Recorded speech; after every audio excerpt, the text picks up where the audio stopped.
Ladies and gentlemen, behold, Dice Throne Vanguard arrived, and they're continuing these little boxes that are very similar to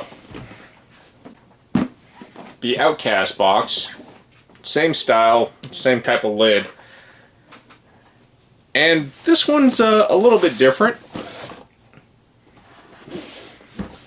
Instead of the full art thing on the interior of the lid, this one seems to just kind of be weird, actually. This lid is Nyraxis, the Devourer. And this is like a little mini campaign mode, kind of similar to Dice Throne Adventures. But you basically just put him out here and follow said rules, and you roll a die. He doesn't come with the die for reasons, but you can use any d6, and you just follow the table and play like that. But it's basically just a boss battle. Kind of neat. Kind of also feels a little bit lazy, but I guess that's alright. I read somewhere that this is a Kickstarter exclusive, which kind of sucks for everyone else. But here's the full view of it if you would like to play against Nyraxis, the Devourer. So, Dice Throne Vanguard has a Druid, Duelist, Forgemaster, and Sun Elf. And it seems like it went very heavily on a D&D inspiration, hence why that came with the dragon. Our new characters, so first off is the Sun Elf. There is an important caveat with the Sun Elf, and I don't know why they packaged it this way. The Sun Elf has this really nice foil holographic inlay, and it's on the interior also, so it's really neat. I like it. The character is kind of interesting. It mainly does heals and debuffs as its main gimmick. But before I get too far into that, I want to get to the promo cards. They come in the Sun Elf container. I'm not exactly sure why they didn't put them in a little side slot or something, or cellophane them inside the wrapper. But a lot of people have been asking where this pack is, and sadly, yeah, it's just packed in there. No one's opening up everything. They did announce on the Kickstarters that it is in the Sun Elf. So if you haven't got your package yet, just remember you will get all your promo stuff in the Sun Elf box. The Sun Elf uses a very interesting system of these dawn and dusk. It'll start on dusk, and you'll earn a bunch of counters, and when it goes up, you'll flip it over to the dawn side. Now that being said, it's kind of a little bit weird, but I'm guessing that's supposed to line up with that. But this is a mechanic and a currency that you spend to do things. Mainly put out these buffs and debuffs. We have our standee. No base came with it, but that's alright. We can use whatever's in Dice Throne Adventure. And then a new type of token. I completely forgot that they were doing Slam Throne. And I know this is coming out soon. I think it was released last year. I'm kind of interested in trying this out, but it seems very gimmicky because it's Pogs. But we'll see how that goes. We have our dial counter, our health counter, which kind of seems weird with the numbers right above on her forehead. And then her dice. The standard format of 1 to 3 being the same, 4 to 5 being the same, and 6 being unique. And the marbling on them isn't, it's not great, but it's also white die, so it's kind of hard to see. As far as our abilities go, the sundial gets up to 5 counters. When the ability or effect reads increased sundial, increased value on the sundial by the same amount. That goes for both sides. And what I mean by that is, if it's on the dusk side, it'll go up. If it's on the dawn side, it'll go up. Dusk. During your upkeep, increase sundial by 1. Whenever the dial reads 5, immediately flip it over to the dawn side. If your offensive roll phase results in attack, you may choose to add the sundial value as damage. If you do so, reduce the sundial by 4 at the end of the roll phase attack modifier. Whenever the sundial reads 0, immediately flip it over to the dusk side. Charge gem, positive status effect, stack limit 1, roll and gain CP, and or deal damage. A player with this token may spend it during their main phase to roll 1 die. On a 1-2, gain 1 CP, 3-4, do 2 damage as an isolated source of undefendable damage to chosen opponent, and then 5-6, gain 1 CP and do 2 damage as an isolated source. Then we have Sunmarked. Negative effect, stack limit 1. When attacked, the attacker heals 2. When a player afflicted with this token is attacked, opponent attacker heals 2, attack modifier persistent. That's a really annoying token. Hero set at beginning of the game, sundial set 0 with the dust side face up. And then we have our standard rules clarification. The complexity rating is a 3, which is average. And her cards are kind of wonky. I'm not going to go through the base cards that are in every character pack. So we have First Light. Play if the sundial is at 0, increase sundial by 2, inflict Sunmarked on chosen opponent, and it costs 2 CP. The fact that the sundial has to be at 0 was, you kind of want that early. Solstice, 2 cost CP, choose 1, deal 2 damage to all opponents, or you and all teammates heal 2. The Sun's Blessing, roll 1 die. On a staff, gain a charge gem. On a eye triangle thing, draw 2 cards. And Explosion. Set the sundial to 5, cost 1 CP. It gives life. 1 CP, reduce sundial to 0. A chosen player equals the amount reduced, max 5. Clouds of Parting, 1 CP, roll 1 die, increase sundial by half the value, rolled, rounded up. The Glorious Sun, 0 CP, flip over your sundial. I don't know if you flip it over 0, it goes back. Then we have Radiant Exchange as a roll phase action, 2 CP, reduce sundial 0, must reduce by at least 1. Change the value of one of your dice to a 6. Here Comes the Sun for 1 CP, play it only if the sundial is on the dust side, increase sundial by 2. And then we have Sun Shield, 0 CP, remove a charge gem to prevent 3 incoming damage. As far as the attack modifiers go, for Light Staff, we have pretty much the standard for everything with 4 of a kinds. And then we have the upgraded Life Staff 2 for 1 CP, and it becomes 3 of a kind, and all damages are... Yeah, Light Staff is kind of an odd one. 3 of a kind is still, it goes up by 1, which is normal. 4 of a kind goes up by 1 is normal. But 5 of a kind still deals 7 compared to, like, they didn't even increase it. That's kind of odd. Then we have Solar Burst, which is 4 6s, increase sundial with 2. Choose 1, gain charge gem, or inflict stun, then deal 8 damage. The upgraded version for 2 CP changes the 8 to 7 undefendable damage. And it's not an or anymore for the gems and sun charge. And then it gives the ability to bestow might, 3 of a kind of 6s, increase sundial by 4, inflict Sunmark. Scorching Staff is a staff, so 1 to 3 and 3 4 to 5s. Deals 5 damage, and you roll 1 die. On a staff, you do 2 damage. On the triangle, increase sundial by 2, and Explosion, gain charge gem, and increase sundial by 2. Upgraded version costs 2 CP, and sadly they're not foiled, so they don't really match the board when you place them on there.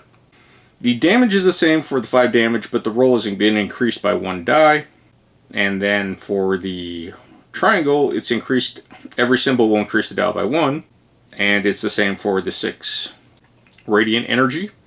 It has a roll of basically a full house. 3 staves and 2 explosions. Inflict Sunmarked, then deal 6 damage. The upgraded one for 2 CP, it is now just a pair of staffs and explosions. Still inflicts Sunmark on a chosen opponent. I don't know why that was marked. And then deal 6 damage. Adds Praise the Sun, which is 3 staves and an explosion, gain a charge gem, and deal 5 damage. And then we have Sunbeam, large straight. Increase sundial by 2, deal 9 damage. Upgraded Sunbeam 2, 2 CP, still large straight. Increase sundial by 3, deal 9 damage. But it's added Soaking Up the Sun, which is a triangle and 3 explosions. Gain a charge gem, deal 9 damage. Our defensive card is Harness the Light. Defensive roll 3 dice, heal 1 times each staff. On 2 triangles, increase the sundial by 1, and on explosion, increase the sundial by 1. Upgraded Harness the Light. Still 3 die defense roll, cost 3 CP, heal per staff, and then on a triangle, increase sundial by 1, on a blast, increase sundial by 1, and then staff, triangle, and explosion, you gain a charge gem. pretty standard character, just a little bit weird on some of her abilities. As far as the mythic ability, the active ability when flipping Sundial from Dusk to Dawn, gain a charge gem. So very strong with her cards that just flip the dial. When you flip it, increase Sundial by 2, gain a charge gem, inflict Sunmark on a chosen opponent. And then the promo card for the deck is Shine Upon Us, 0 CP, roll 1 die. On a blast, increase Sundial by 3 and inflict Sun marked on a chosen player. On any other outcome, draw 1 card. Pretty much what is every character's promo card. The only thing that really changes is their mythic ability. Up next, we have the Forgemaster. This is a very strange character, and I'm kind of confused by the way they play. And I bring it up because of they don't really have any cards that were added to their deck that's special. They have a different gimmick. Here's their ability card. Hero setup. If you have more than one opponent, begin the game with any 1 golden armor. Armor. It is a unique status effect. Stack limit of 1 helmet and 1 shield. Whenever a player is attacked with normal damage, they may activate the effects based on the armor that's on them. And you'll see this term called blueprint. Gold armor will deal 1 damage back to your attacker. Diamond for helmets. Diamond helmet, deal 2 damage back to the attacker. And the ultimum is deal 3 unblockable damage back to the attacker. And then you have shield. The gold one prevents 1 damage, the diamond one prevents 2, and the ultimum prevents 2 for any type of damage, except the ultimum. Armor may not be removed or transferred by any means except as a result of hero effects. The cards that were added that aren't really ability cards are called ore cards. Ore can be used to craft armor. See Forging Info card to perform the scrap effect on the card. At any time, choose 1 ore card from your passive ability to forge and perform the scrap effect. And this is where the character is kind of weird. So crafting. During your main phase, you may craft armor from your leaflet. You must have the required blueprint ore cards on your passive ability, the forge, the armor if applicable on any hero board. When crafting armor, all ore cards used in the blueprint must be put at the bottom of your deck. Place any old blueprint armor required to craft the new armor back on your leaflet, and then place the new crafted armor on yourself or chosen teammate. You may not craft armor if you do not have the specific armor token available on your leaflet. For example, you cannot craft a gold helm if a different player already has one on their hero board. And then we have mining. When you activate the effect that reads, mine your deck, look at the top 3 cards of your deck. If any of them are ore cards, reveal one of them to your opponent and place it in your passive ability, the Forge. Alternatively, you may choose to remove none of these cards and gain 1 CP. Each remaining card must be placed at the bottom of your deck in any order. The Forgemaster's The Mines passive. During your upkeep, you may mine your deck. Once per turn, spend 3 CP at any time to draw 1 card. And then we have the Forge. During your main phase, you can place any number of ore from your hand on this passive ability. And it feels like you just want a bunch of ore off the beginning of the game. And it's, there's a lot of ore, but it's not the ore that's gonna be balanced. There are 9 golden ore. You have the scrap effect. Heal 1 health or gain 1 CP, then discard the card. Diamond ore. We have 6 diamond ores. Scrap effect. You may reroll 1 of your die or gain 1 CP, then discard the card. And the ultimum ore. There's only 1 of these. Scrap effect. Change the value of 1 of your dice to a 6, then draw 2 cards and discard this card. If you're trying to go for the ultimate armor, it's gonna be kind of hard to get because there's only 1 card and you want to go through that deck. I don't know if this character is really good at going through the deck. Paying 3 CP to draw a card is kind of pricey. As far as their tokens, they are just helmet and shields. And I thought they would be like really cool and try to put them as overlaid properly, but they just don't really work out that well, I guess.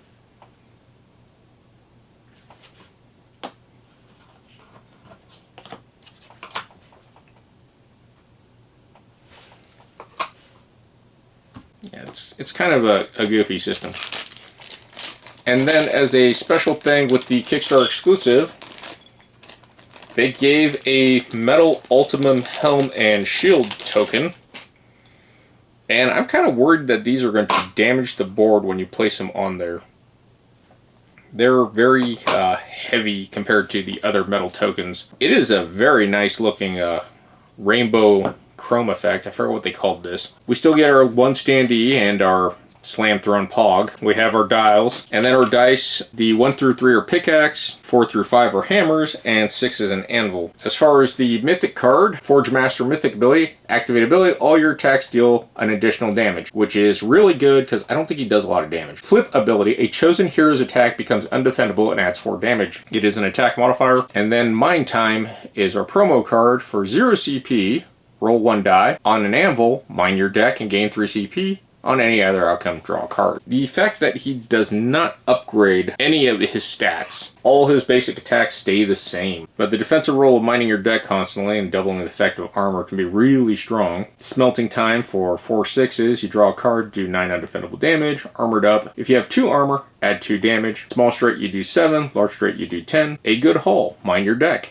You may reveal all order cards that are mined this way and place them on your passive ability, the Forge. Then deal 8 damage. Furnace, 4 hammers, deal 5 damage and roll 1 die, add damage equal to value rolled, and then pickaxe. 3 of a kind for pickaxes does 5 damage, 4 of a kind does 6 damage, and 5 of a kind does 7. If you have 4 of a kind in the same numbers, you also gain a CP. This might be the most convoluted character they've made. I'm not a big fan of this mechanic, and the complexity rating is rated at a 4, which I don't know if that's really balanced. Another thing with all these giant shield and helm tokens, I don't know when you sleeve the deck if they're gonna be able to be stored. They do take up a lot of room, and you honestly don't want the metal rubbing on the metal. This character's gimmick here is the mechanic of movement. It's called the footwork track. And you're gonna start in the neutral position, and you throughout your play, you're gonna have the advantage of moving around to become more offensive or more defensive. Take a step means move forward your footwork token forward, up, or backwards down on the footwork track. When attacking, gain the offensive bonus list on your final position of the footwork token attack modifier. When you are attacked with a normal damage, gain the defensive bonus listed based on the final position of your footwork token. These offensive/defensive bonus effects are resolved before determining final damage during the defensive roll phase.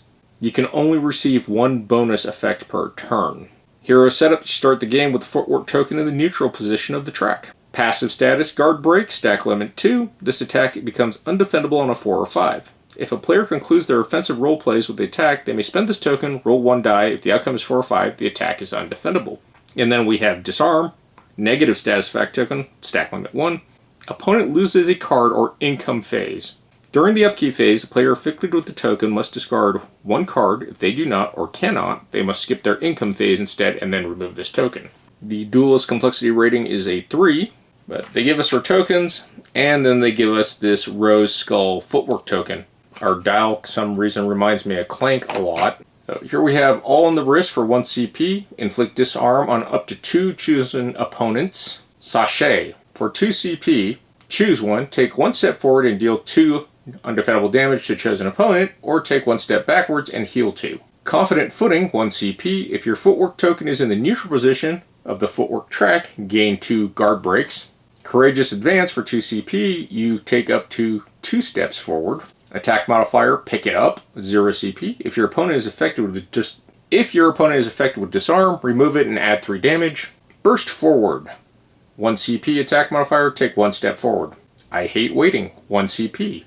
Play only after being attacked. Take up to 2 steps backwards. Then we have quick footwork, 1 CP. Change the value of any one of your dice to a 4 or 5. Blade barrage, 2 CP, attack modifier, roll 5 dice, add 1 damage for every sword. And on 2 boots, you may take 1 step. And our character's abilities. So, Blade Fury, 3 of a kind will deal 4 damage, 4 of a kind does 5 damage, and 5 of a kind does 6. And if any 4 numbers are the same, you may take 1 step. Upgraded Blade Fury for 2 CP.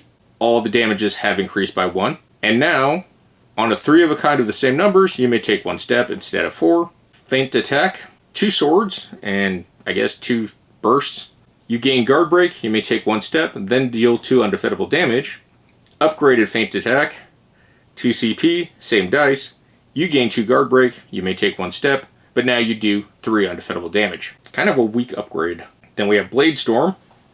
4 6s, gain guard break, inflict disarm, and you may take up to 2 steps, then deal 8 damage. Upgraded Blade Storm 2 for 2 CP, same results on the dice. Gain 2 guard break, inflict 1 disarm, You may take up to 2 steps, then inflict 9 damage. Adds the ability Blade Wind, 3 of a kind of 6s. Deal 3 undefendable collateral damage to all opponents. Belstera, for 2 swords and 3 feet. You may take up to 2 steps and then deal 6 damage. Upgraded Blastera, 2 CP cost, same dice results. You may take up to 2 steps, but damage is now increased to 8. And then we have Fancy Feet, 3 boots, gain guard break. You may take up to 3 steps. Our defensive modifier is Retreat, defensive roll of 4 dice. For every 2 swords, you will deal 1 damage. For each foot and each shard, you must take 1 step backwards. Then upgraded Retreat 2 CP, same 4 defense roll. Damage is now 1 die per sword rolled, and then for each foot or shard, you must take 1 step back.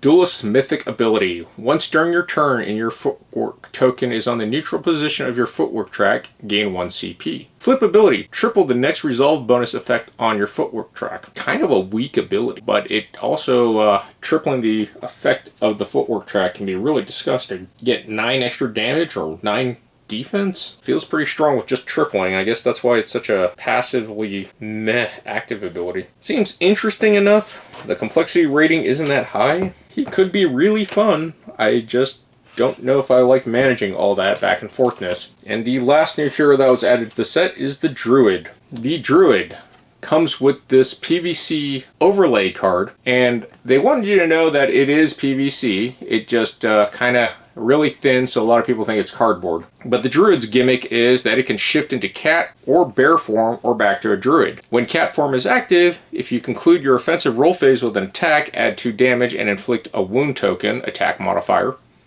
And then in bear form, your defensive ability is stronger.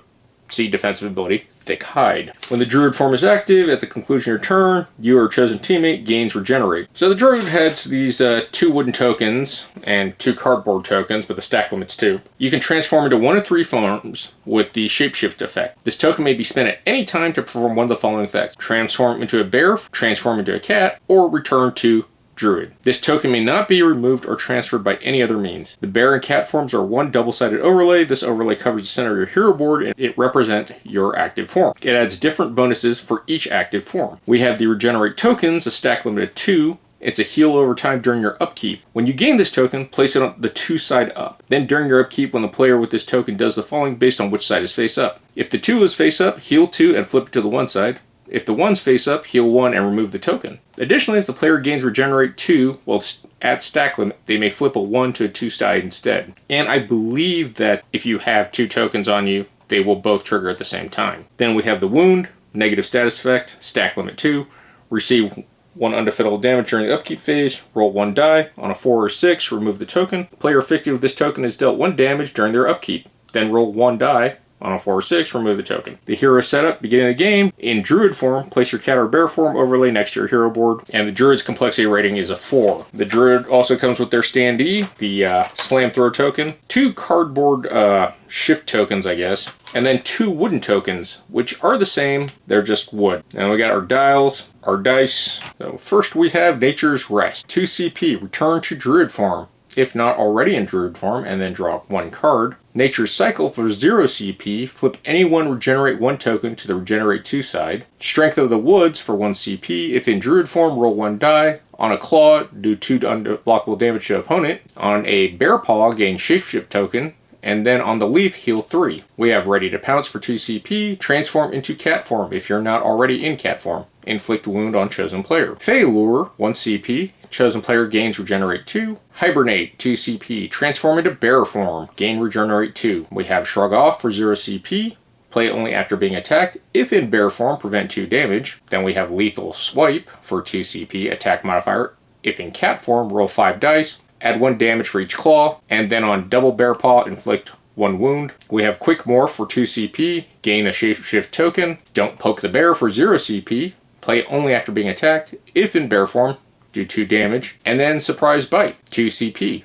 If in cat form, your attack becomes undefendable. So Druid standard ability, Ferocity. 3 claws does 4 damage, 4 claws does 5 damage, and 5 claws does 6. On 4 of a kind of the same number, inflict a wound. Ferocity 2, everything's being increased by 1, and then the 4 of a kind has been changed to 3 of a kind of the same number. We have Maul, 4 paws, roll 2 dice and deal damage equal to the total roll value. If in bear form, you may re-roll any of these dice. Can be really gross. Maul 2 costs 1 CP, roll 2 dice, and deal damage equal to total roll value. If in bear form, you may re-roll one of these dice. All it really does is add Savage Maul. If you get 5 paws, gain Shapeshift, then activate Maul 2. Then we have Protect the Forest, 4 leaves, gain Regenerate and Shapeshift, then deal 6 undefendable damage. Upgraded Protect the Forest for 2 CP. Same result, except damage is now 8 undefendable damage. And then adds it Rainfall, 3 leaves, chosen player gains 1 CP and 2 Regenerate 2s. The non-modified abilities, or non-upgradable abilities. Wild Realignment, Claw, 2 paws and a leaf, gain 1 CP and 2 Shapeshift tokens. Then if in Druid form, draw 1 card. Nature's Cure, 2 claws and 2 leaves, gain Regenerate 2 token, and then deal 5 damage. We have Forest Call, small straight, gain Shapeshift token, then deal 6 damage. Forest Answer, large straight, gain Shapeshift, then deal 7 damage and roll 1 die. On a Claw, add 2 damage. On a Paw, gain a Shapeshift token, and then on a Leaf, gain Regenerate. Thick Hide, defense roll, 2 dice. If in bear form, roll 4 dice instead. Deal 1 undefendable damage per Claw, and if in bear form, prevent 1 damage for each paw plus 1 damage for each leaf. I think out of all these characters, I think the Druid might be the most interesting to play with the management, because you attack with the cat and shift back into the bear. Granted, it's going to cost you 2 tokens, but the Druid seems like they're going to be able to generate those tokens fairly easy. Forgot to mention the Mythic ability. Activate ability once per turn. When you return to Druid form, heal 1 health. Flip ability. Gain 2 Shapeshift tokens. A chosen player also gains a Regenerate 2 token. That's actually really good. And then One with Nature for 0 CP. Roll 1 die. On a leaf, gain Regenerate 2 and 2 Shapeshift tokens. On any other outcome, draw 1 card. Yeah, the Druid seems more like the Duelist to me, but I guess easier to manage. Overall, I'm pretty happy with this. It's Dice Throne. It's a game that I shouldn't like because it involves dice and I'm cursed. As far as the creativity of the characters, the Sun Elf seems pretty straightforward. The Master Forger is the one that's throwing me off because that one seems like it's going to be the most difficult to actually manage correctly with the tokens of building armor and digging through your deck, especially since there's only 1 Ultimate card. Feels like that's going to be really hard to actually get their ultimate armor set. The Duelist, mechanically it makes sense. I just don't know if I really like the way he works. And then the Druid, I really like the Druid. The Druid is basically a DPS tank, having the option to switch back and forth. That offers me the most entertainment for the play out of all these characters. I do think the Forgemaster could be really interesting. I just think it's going to be a lot of luck getting what you need, mainly because there's only 1 card. As far as the Neuraxis the Devourer, this is actually a really fun little thing to put in. I don't think it's a bad idea, and we will probably see more of these in the future. It's like a little mini boss battle / kind of like Dice Throne Adventures, but without the complexity of card management. This really is just roll a die, much more straightforward. And I think that works out really well. You can use any D6. I think it should have came with a D6 that was specific to Neuraxis the Devourer just for funsies, but whatever. But that's been the unboxing of Dice Throne Vanguard. First off, I'd like to thank you for watching if you got this far in the video. I didn't get anything for the 2026 giveaway from Dice Throne, but I have hit 300 subscribers. At the end of the month, I will do the roll and I will notify the winner. If you don't know what I'm talking about, check out my 2026 giveaway video. Enter it if you'd like to have the chance to win some stuff when I hit those milestones. Again, thank you for watching, take care of yourselves, and GG.